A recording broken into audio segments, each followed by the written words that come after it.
नमस्कार दर्शक बंधु आपण को ए सप्ताहर मीन राशि जो राशिफल को स्वागत करुच्ची जहाँ गत सप्ताह आपण मैंने एत सारा भल पाइबा देइचंती तेणु ताको इन्स्पायर हो मो एथर आहुरी अधिका टिप्स टोटका सिक्रेट्स बहुत किछि नहीं कि आछि तेणु मोर गोटे रिक्वेस्ट आपण किछिटा करंतु देखिबे निहाती आपणकर लाइफ चेंजिंग होबार बहुत चांस अछि तो चलंतु जानिबा मीन राशि राशिफल एथर कौन रही आपणकर भावना दया आउ अंतर्दृष्टि होउचंती सागर जीवन आपण को परीक्षा देउची किंतु ए सप्ताह आपणकर आत्मा जागी उठी जेपरि कि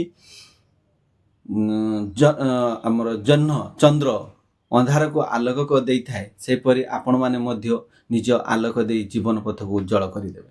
तो चलंतु ए सप्ताह मीन राशि रे कोन रहिछि जानिबा।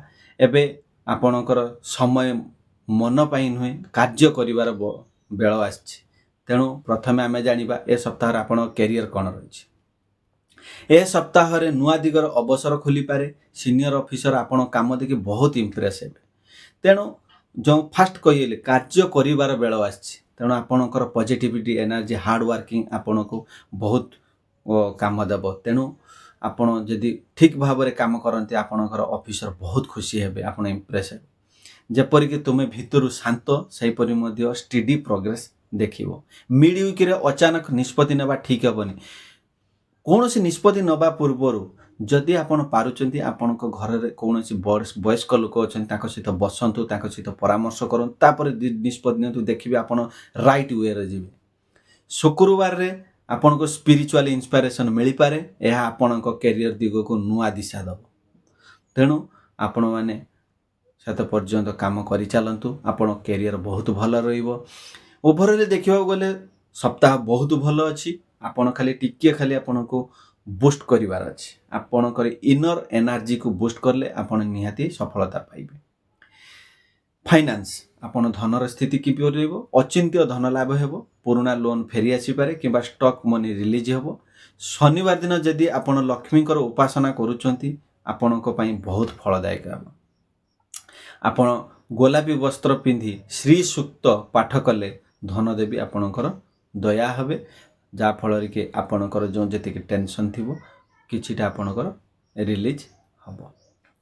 तो ये थिला आपणकर करियर फाइनेंस विषय रे। चलंतु जानिबा लव आउ रिलेशनशिप आपणकर पुराना मिसअंडरस्टैंडिंग क्लियर हेबो।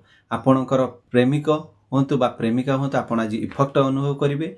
सिंगल राशि जो मीन राशि पई नुआ संबंध आसी पारे किंतु गोटे जिंस मन रखिवे आपण जिते बेले भी आपणकर पार्टनरशिप सहित कथा होचंदी करते आपण अंडरस्टैंडिंग भाव रे कथा होंतु देखिवे सब किछि ठीक हे जिवो। लव रे पेशेंस विक्ट्री देई थाए तेनु जेते पेशेंस रहिबो आपण विक्ट्री दबो। तो ये देखिबा गले आपणकर लव रिलेशनशिप ए सप्ताह रे बहुत भलो अछि आपण मानकर अंडरस्टैंडिंग ठीक रहिले आपणकर बुझामणा ठीक रहिले आपणकर बॉन्डिंग बहुत भलो रे कटिबो। एबे चलंतु जानिबा परिवार ओ सामाजिक जीवन किपरि रहिबो आपणर फैमिली आउ सोशल लाइफ किपरि कटिबो घरे शांति और सुख आसीबो किंतु आपण एटी गोटे काम करिवे शांति सुख आसीबा पई हेले आपण को तांको समय देबा पई पड़िबो। सप्ताह गोटे दिन हेले भी आपण समय दियंतु तांको कोनी जगह बुलेबा को नियंतु देखिबे आपण परिवार बहुत खुशी रे रहिबो। मां को आशीर्वाद आपण पई प्रोटेक्टिव शील्ड हे जो माने पूरा सुरक्षा ढांचा जो मां का आशीर्वाद नियंतु घरर आपण देखिबे बहुत भलो डेवलप करिवे। एक रिलीजियस फंक्शन किंबा साधना रे जग देबे सेठारु आपण अपार पॉजिटिविटी एनर्जी नेबे। तेणु ओवरऑल देखिबा गले आपणकर गोटे वर्ड म कहबी एल्डर माननको केबे अवहेला करंतु नै वयस्क लोक माननको आपण अवहेला करंतु नै तांको पाखरे बसंतु आपणकर मन कथा शेयर करन देखिबे बहुत आशीर्वाद मिले आ मां कर आशीर्वाद मिल गेले तो आ तापर कोन कहबार।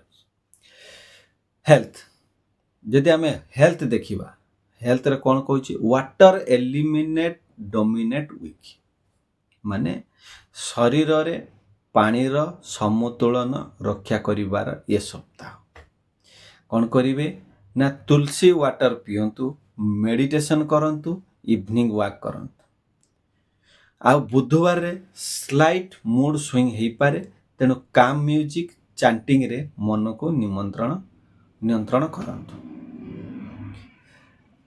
जदि आपण चांटिंग करिया पई चाहूचंती ताले बृहस्पति सबुठारु पावरफुल मंत्र होची ओम ह्रीं क्लीं हुं बृहस्पतये नमः। एटा को आपणांतु आपण लाइफ पूरा चेंज कर दबो। आपण करिके देखंतु ए होची मोर स्पेशल टिप्स आपण पई। एबे चलंतु जानिबा स्पेशल तोटका विषय रे कोन कोन तोटका करले आपण को कोन कोन मिले। चलंतु जानिबा स्पेशल तोटका। प्रथम तोटका होची धन्य लक्ष्मी कृपा तोटका। जदि गुरुवार दिन संध्या रे 3टी गुलाब फूल नहीं ओम श्री महालक्ष्मय नमः 11 थर जदि उच्चारण करिवे बहुत भल रे आपणकर कटिवो। एटा होची माने धन लक्ष्मी पई एटा तोटका। जदि आपण 7 दिन पॉजिटिव मनी फ्लो देखिया पई चाहूचो आ द्वारा कोन हबो मनी रो किछि आसीबार चांस अछि। तापर देखिबा तोटका नंबर 2 सुख शांति दीप। प्रतिदिन संध्या बेले तुलसी पाखरे घियो जलांतु दीप जलांतु कहतु जगन्नाथ सब भल करिवे। देखिबा आपण घर नेगेटिव ओ एनर्जी को दूर करने सहित घर शांति फेरी आसो। तोटका नंबर 3 हिडन एनिमी निर्वाण तोटका। जो आपण मान गुप्त शत्रु लागू रोचन कौन करेंगे सोमवार दिन छोट नड़ियाटे नहीं मथार 7 थर घूरे दिंतु। या जल जेटी प्रवाहित होची से जगार एक नदी जो जोटी जल प्रवाहित हो से जगार कले बहुत भल काम दब। ये तो थिला मीन राशि कथा। मीन राशि हूँ जल सम जोठी आड़ को नहीं जीव से सही आकार नब। तेणु ए सप्ताह जल नुहे तरंग हेबा आवश्यक। जगत तुमको शक्ति को अनुभव करू तुमको रास्ता देखो आउ ए सप्ताहटी बहुत भलरे कटू यह मो भगवान पाखे प्रार्थना करुछि। आपण पाई लकी डे गुरुवार आउ रविवार। लकी कलर होची येलो कलर। लकी स्टोन होची आपणकर येलो सफायर। आ लकी मंत्र होची ओम नमो नारायण। लकी डायरेक्शन होची ईस्ट। ये तो थिला लकी पॉइंट्स थिला। तो ओवरऑल जदि आमे देखिबा मीन राशि पाई ए सप्ताह रे तो मीन राशि आपणकर जो शक्ति आपण शक्ति ही आपण शांति रे अछि। आपण जतेबेले मन रे शांति रखी भगवान स्मरण करिवे जीवन आपण को सही दिग को नेबो जेउठी आपणकर लक्ष्य थिबो। बिलीव इन डिवाइन टाइमिंग जहा होची से तुमर मंगल पाई। एही सप्ताह भगवान विष्णु को दया आपण को ऊपर आवश्यक पड़िबो। तेणु आपण माने कर्म करंतु। आपण कर्म जदि भल करिवे आपण कार्य क्षेत्र द्रुत गति अग्रसर करिवो। ता सहित जदि आपण को आम एस्ट्रोवास्तु ज्ञान चैनल तरफ दिया जाइथिबा टिप्स गुड़ी को जदि किछि किछि अनुसरण करिवे ताले निश्चित भाव आपण दिन भलरे कटिवो। जा हो आपण मानकर मूल्यवान समय दे देखिथिबारु आपण मानु धन्यवाद जणाउछि। आउ जदि आपण भल लागिछि वीडियो हृदय सहित आपण लाइक करंतु शेयर समस्त करंतु समस्त जानंतु आउ कमेंट लिखंतु आ सब्सक्राइब करी बेल आइकन दबंतु। सेते पर्यंत आपणकर दिन मंगलमय हो। ए सप्ताह आपणकर ऊर्जावान हो। ए सप्ताह आपणको भगवान भरपूर एनर्जी दियंतु। सेते पर्यंत मां को प्रार्थना करछि आपण भल रखंतु। नमस्कार।